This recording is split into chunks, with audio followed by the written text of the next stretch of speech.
Friends, recently SEBI ने small cap और mid cap mutual funds के लिए एक स्ट्रेस टेस्ट करवाया था, जिसमें ये देखा था कि अगर स्मॉल कैप और मिड कैप म्यूचुअल फंड्स में लोग अपना पैसा विड्रॉ करना स्टार्ट कर देते हैं तो कितने टाइम में म्यूचुअल फंड कंपनीज वो पैसे को विड्रॉ करके दे देंगी। इस स्ट्रेस टेस्ट के बाद कुछ म्यूचुअल फंड्स में रेस्ट्रिक्शंस आने स्टार्ट हो गए हैं, जैसे निप्पॉन इंडिया का स्मॉल कैप फंड जो एक बड़ा म्यूचुअल फंड है जिसका एसेट अंडर मैनेजमेंट 46,000 करोड़ का है। इसमें दो रेस्ट्रिक्शंस आई हैं। पहले तो इसमें लमसम इन्वेस्टमेंट कुछ टाइम से पहले से ही अलाउड नहीं है। इसमें एक रेस्ट्रिक्शन आई है एग्जिट लोड पे। पहले इस फंड में क्या होता था कि अगर एक महीने के अंदर कोई अपना पैसा विड्रॉ करता था तो उस पर 1% का एग्जिट लोड देना होता था, यानी पेनल्टी देनी होती थी।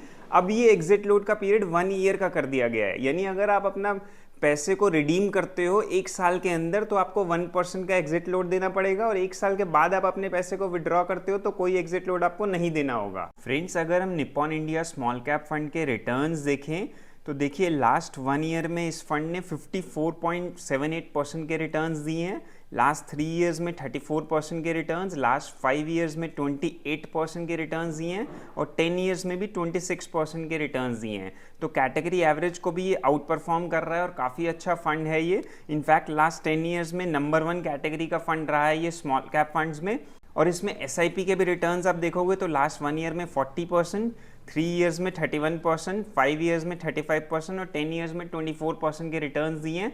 और सिर्फ रिटर्न्स नहीं, अगर हम इसके रिस्क रेशियोज भी देखें तो स्टैंडर्ड डेविएशन से पता लगता है तो थोड़ा सा वॉलेटाइल ज़रूर है ये फंड। शार्प रेशियो इसका काफ़ी अच्छा है कैटेगरी एवरेज के मुकाबले, बेटर रिस्क एडजस्टेड रिटर्न्स मिल रहे हैं। अल्फा भी देखिए 6.4 है, कैटेगरी एवरेज के मुकाबले काफ़ी अच्छा इसका अल्फा है, यानी अच्छे रिटर्न्स इस फंड में मिल रहे हैं, और इसका रिस्क रेशियोज भी काफ़ी अच्छा है। फ्रेंड्स, सेकेंड जो मेजर चेंज आया है Nippon India small cap fund में वो SIP को लेके है। पहले इस फंड में आप SIP पर डे पर पैन 5 लाख तक की कर सकते थे, अब उसको घटाकर 50,000 की लिमिट कर दी गई है, यानी पर डे पर पैन इसमें 50,000 तक की SIP की जा सकती है। हालांकि रिटेल इन्वेस्टर्स को इससे ज़्यादा कोई फ़र्क नहीं पड़ेगा, क्योंकि 50,000 का एक अच्छा अमाउंट होता है जिसमें रिटेल इन्वेस्टर्स अपनी SIP कर सकते हैं।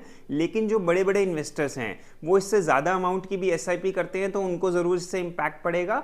और फ्रेंड्स, इसमें लमसम इन्वेस्टमेंट तो पहले से ही अलाउड नहीं है, तो अगर मार्केट करेक्ट होती है तो आप इसमें लमसम अलाउड इन्वेस्टमेंट नहीं कर पाएंगे, उसका बेनिफिट आप इसमें नहीं ले पाएंगे।